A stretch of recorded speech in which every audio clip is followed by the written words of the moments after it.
fellow tea lovers. Settle in, because we've got a story. I'm Nell. And I'm Rose. And today we're bringing you the tea. Across eras. So, we are both sitting here with completely period-accurate Tudor hair at the moment. I found this really cool video called Getting Dressed, the Tudor Royal Household by Crow's Eye Productions.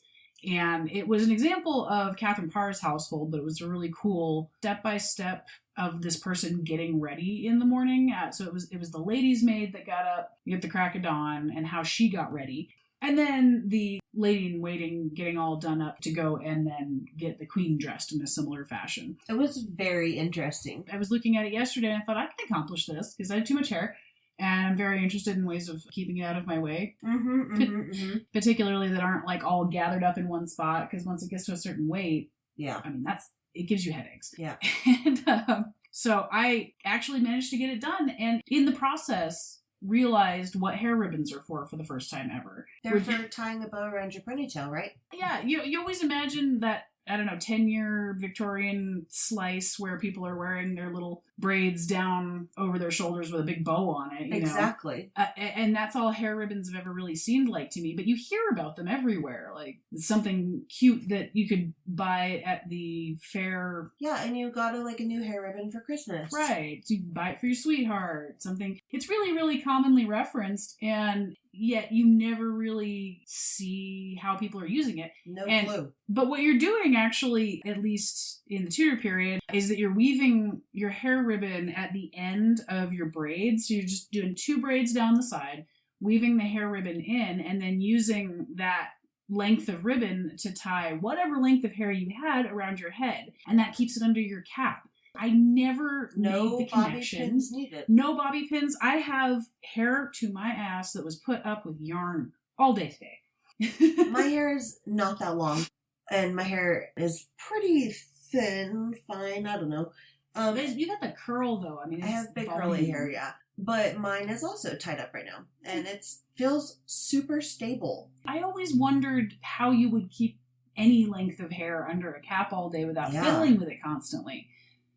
So that was just a really cool thing to figure out today. So we're both sitting here with our Tudor hair. And the thing that I've been thinking about this week is luck. Luck. It started out with a whole different video. The Victoria and Albert Museum does really beautiful, just fun videos. Oh. I sat and watched a whole painting restoration the other day that I'm into those, the before and after, just like when you pull that varnish off. Recently there was a restoration of one of Anne of Cleves' portraits. Oh, okay. That it's such a stark difference. I love watching the cleanup process. Yeah, so the Victoria and Albert had this snippet of going through their artifact collection that was talking about amulets and talismans, like the power that we assign to gemstones. And so I was partially thinking about talismans, but then just sort of luck in general. I think whatever you're going through in this season, we're all kind of looking for a little luck, and it's just been on my mind. And when we got up today, and it was so rainy and snowy. Boo. I dig it. When you're warm and comfy inside and it's crap outside, not turned on yet. That would be the difference. It was warm when I left for vacation, I returned last night. But it felt like more rain coming in for a harvest than like cold, awful. I mean, it would have been lovely. And it was once I turned the fireplace on. It's just that the gas bill that comes with that dumb gas fireplace. I love that sweet spot for the last 2 months where you didn't really have to use the air conditioning, but you didn't have to use the heater either. And both your bills are low. Me it's too. The only time. I love it. When my cousin got married, she had an outdoor wedding and it was raining right when everybody was setting up the tents. Of course. Of course. I mean, it was just pouring. Everybody made jokes the whole time as we're carting all the food to her mom's house. Well, it's a good sign. It's a portent. It's rain is for fertility. Oh. And then she sort of got irritated and it was even more of a joke. Like, oh, well, don't tell her that. She doesn't want to hear it. But rain means fertility. It's so funny how many things like that exist in our lives still, like the wisdom of the ancients. We just don't frame it as the wisdom of the ancients. No, we don't. Anymore. We call them old wives' tales. Old wives' tales, traditions. When I was pregnant with my kiddo, people would be like, oh, you're carrying it high, must be boy/girl, depending on who said it. Mhm. Oh, you're carrying it low, must be girl/boy, depending on who said it. It's absolutely accepted wisdom, accepted from who is. Yeah, because amorphous. everybody had a different thing to tell me about it. Mm-hmm. And I was like, oh, wow. My friend sent me like a link to some BuzzFeed, you're a millennial quiz. Mm-hmm. And it was stuff from the 80s. I got half of them right and half of them wrong because I didn't have like a free for all kind of be home at sundown childhood in the 80s. Mm-hmm. My mom is much more involved in that. Yeah, no. Anyways, when she sent it to me, one of the things in there was a bucket of like brightly colored Lucky Rabbit's feet, which is so grody. And the ones that were just like sold everywhere, were they really rabbits? They weren't. I mean, I feel like, yeah, probably just solely based on the way they age.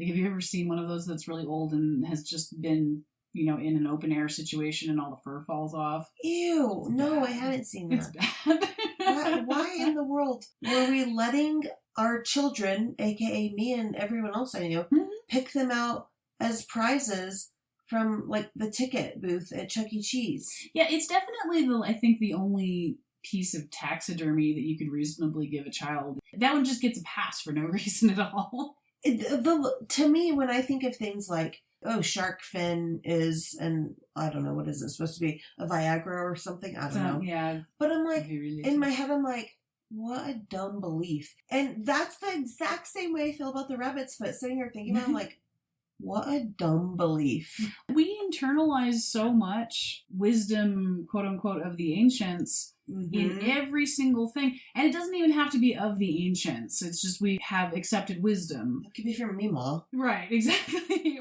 Where we place our trust when it comes to the unconscious, total wild card. Definitely secular. Like, we're talking about belief that is outside of like belief in a creator or belief in a controller. You can't really nail down your unconscious leanings in the same kind of way that you can nail down a conscious belief. Right. Like, I always carry a lucky 2-pence piece from Mary the UK. Poppins. I know, right? From 1996. Whoa. Yeah, right? That's the 3 feathers that is His Royal Highness Prince of Wales heraldry. Okay. It's the same one that's on the tea packets we were talking about. The reason that I keep this, it has wisdom of the ancients attached to it, but it also has personal reason to me. So when I was in grad school, there was this pile at the end of the semester that all of us that, you accumulate things throughout a year. All of us that were going home and weren't able to keep things would pile everything up for the next year of students. And we had all benefited from kind of the same arrangement at the beginning of the year. And so we're all looking at the pile and I see this gorgeous leather satchel and I picked it up and it already had this 2-pence piece in it. Okay. And I remembered from the wedding, what I thought I remembered was to put a 2-pence in your shoe. And I kind of laughed a little bit because I had terrible shoes at my wedding. I picked them out myself. That was my thing. But I don't wear heels, Right. And so I wore gigantic tall heels. They made me feel pretty. Yeah. And, but they didn't really have any kind of like shoe foot cup thing in which to put a penny. And so I taped it to the bottom. And when I was looking stuff up for this episode, I went to just the Wikipedia page for the something old, something new thing. Oh, yeah. And realized I was entirely wrong. It's supposed to be a 6-pence piece, which they also don't do anymore. I thought it was put a penny in your shoe. Yeah. Is it called a 2-pence because that's kind of just like smushing 2 pence together? Yes. Okay, that makes sense.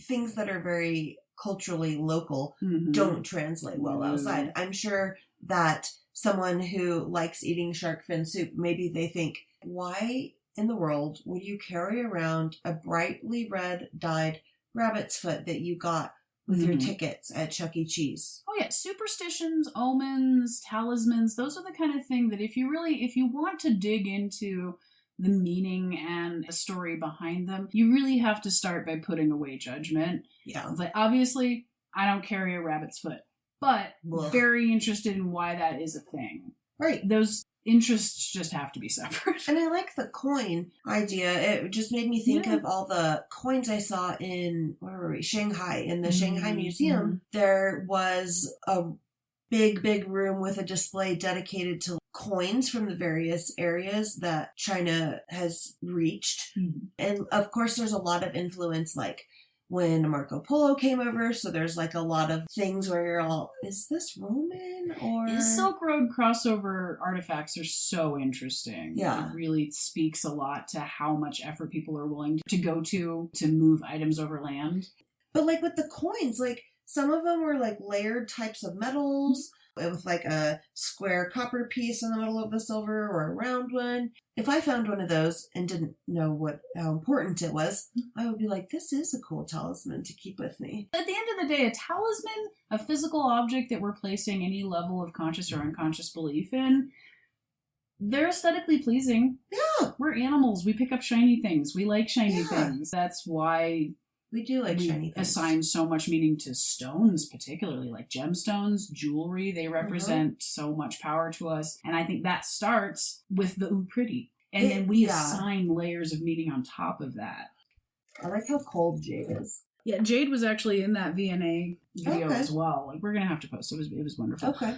She was talking a lot about rock crystal in the beginning, which that is very significant in the Middle Ages. Rock crystal or quartz was used kind of in place of glass for very important containers. Okay. One of the only artifacts that we have of Eleanor of Aquitaine that's like provable that she touched is a rock crystal cup that she gave to Abbot Suger. Oh, that's cool. That it's beautiful. But you're putting a huge amount of effort into carving a quartz in the first place, so turning that into actual shaped objects, that already signifies a level of devotion. Right. Are you supposed to drink out of rock crystal? You can. Okay. Yeah, no, quartz isn't magic. Okay. Plus, they're putting alcohol and pewter at this point, so... We're fine. Okay. they're as fine as they're going to be.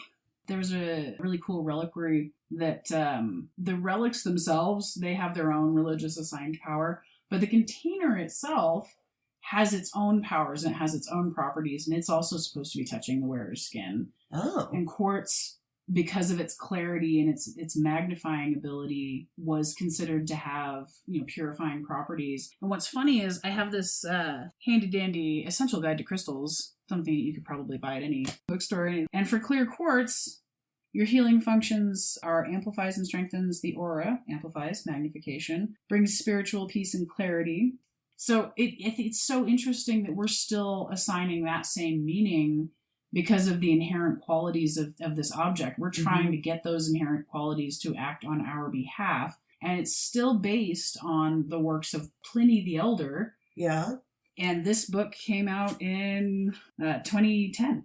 And Pliny's natural history, that's where a lot of lapidary knowledge comes from. Lapidary being kind of two-pronged meaning. Right now we use it almost exclusively to talk about the working of stones, because that's practically most of what we do with stones. Mm-hmm. In a medieval context, a lapidary is a guide to the uses and effects of stones. Okay.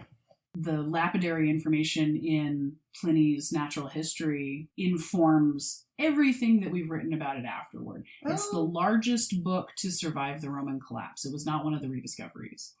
Okay. So that one survived as one of the kind of rare complete threads of knowledge. Do you think because it was super useful? Yeah, I think so. I think we're back to that moment where, your country's on fire and you have to grab your 5 favorite things. Everybody's grabbing their Pliny's natural history. I mean, you would need that. Yeah. You got to know how to heal yourself when you get to wherever you're going. That makes sense. Yeah. I think that assigned belief in an object matters more than anything. I think it's like a cramp ring versus your insurance card.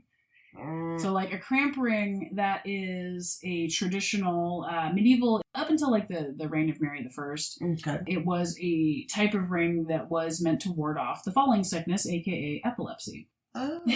And because of a couple of different gift-giving exchanges, it became traditional for the ruler of England to gift a number of cramp rings during the holidays, because you're warding off the falling sickness for your followers. And so these people are accepting something from a king, and because of who it's coming from, it's already been assigned power. Yeah. It already has the wisdom of the ancients behind it, because everyone knows a cramp ring is going to save you from the falling sickness. So then you think about what we do today, almost everybody has an insurance card. They carry it with them always. They know, or at least they believe, that because of the significance that's been assigned to it, this object will keep them healthier. Yeah. I see no material difference. That's so true. You just made me think of my routine on Saturdays. Get up, immediately turn on College Game Day, put out my Auburn flag. My yard flag's already in place. All my football decor's up. Mm-hmm. I put on my team t-shirt and my team shoes, and then I park myself on the couch and I look at who all's playing, not besides my team, and I watch some of them while I clean the house. And then I'm completely dedicated to my team. And when we lose, which we have been a lot lately, I think we're the worst team in our conference, which is saying a lot. It's so sad. But yeah, I have this whole ritual. And if we win a game, then I know that I cannot mess up any part of my ritual in the future. That's the point where it can't change, because now you have proof of sight. Right.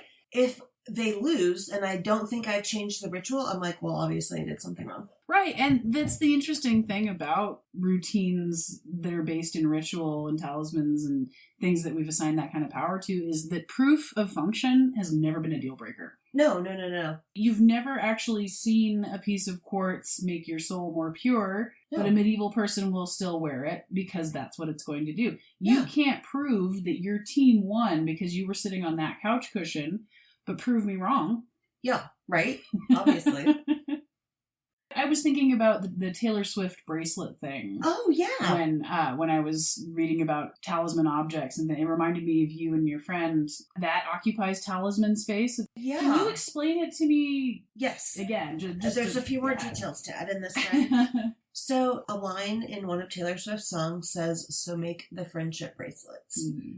And so I can't even remember if it's in the video, but now friendship bracelets are like a Taylor Swift sign. And so when you go to concerts, or, when you're buying her record at Target, you can leave a stack of friendship bracelets for other people to grab.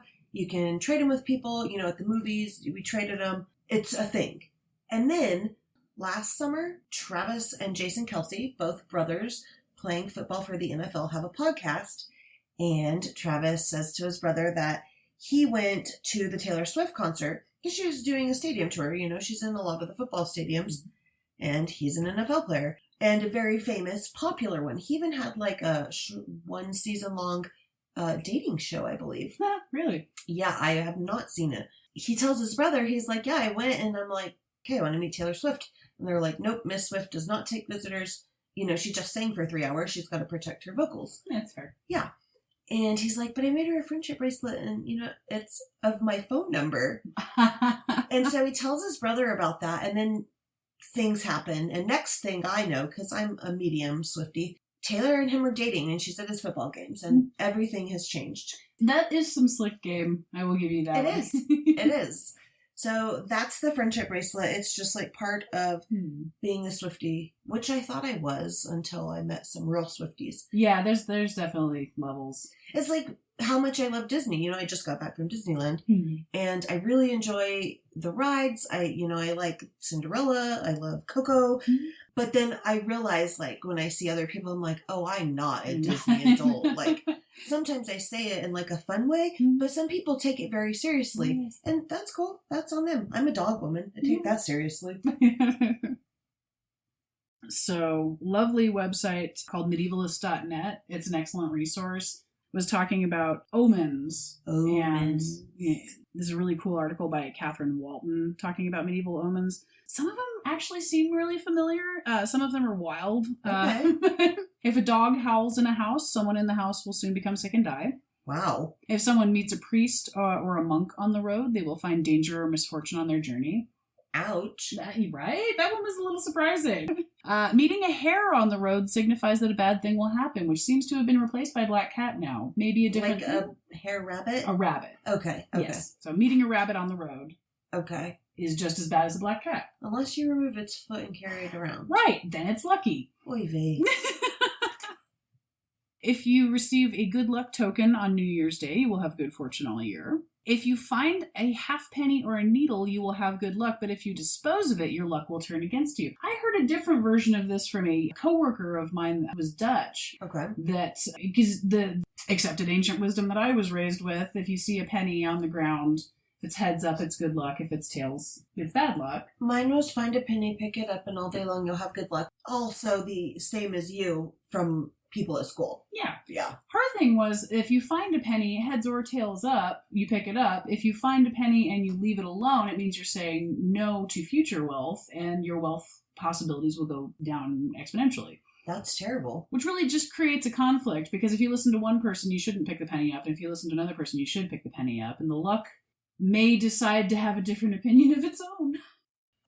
I always like looking at the rocks and stones at the museum. Oh, that was my favorite room, I think, in any natural history museum, is the gem and jewelry area. Because we still do. We vibe with the sparkly first and foremost. Right. Like, I have zero interest in diamonds. I don't think diamonds are nearly as interesting as the significance that are attached to them. Mm-hmm. I think other stones and things are far more interesting. What's cool, too, about rock crystal and its desirability as a talismanic item is it exists in the same space where people are perfectly aware of and using diamonds. Yeah. But it doesn't seem to be any more valuable in a spiritual or luck-based sense than quartz. Yeah, that's true.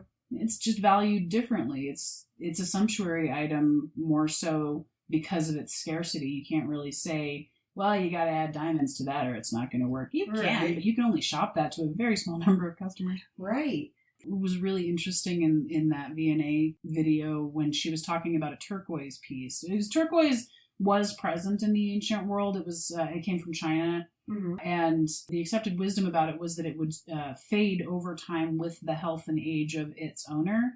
And then when it was gifted on to the next generation, it would spontaneously regrow its color to then fade again with the life force of its new owner. Literally no one ever saw that happen. Nope. But proof of concept does not mean, like you said, that belief does not exist. That's very true. Is it true that all the turquoise has been mined? All of the New Mexico turquoise, yeah. New Mexico turquoise mines no longer exist to my knowledge. I believe that's correct, okay. Obviously, if you live in New Mexico, turquoise is a very big deal. Lots of people have it. I think it's super pretty, but I don't wear any jewelry at all. I don't even have my ears pierced. Like, I'm just... I do. My jewelry does feel like my armor. If I'm just sitting around on a day, I'm wearing my 4 rings. If I have to go out somewhere and I have to be relatively impressive doing so, I am wearing giant earrings. I am wearing a black outfit to set off my big jewelry because it does. It feels powerful. It has that underlying unconscious talismanic armor to it. Absolutely. Some of my coworkers surprised me with dinner for my birthday, and the same friend who has the really lovely ring, she was wearing some really cool big earrings. She looked powerful. It was super cool. I love big earrings on other people. Just in general, wear big earrings. I buy lots of people earrings, and then I'm like, I know earrings are personal, but if you like these, here. I don't know. I just never pierced them, and like never wear rings. I mean, Taylor Swift friendship bracelets is. It's like the extent of it. No, but you derive your unconscious power from different sources. Yeah. Well, it's going to be a weird week, but... Enjoy the weekend, and I hope it's not totally snowing where you are. Go do something that feels lucky. See you next time. Bye. Bye.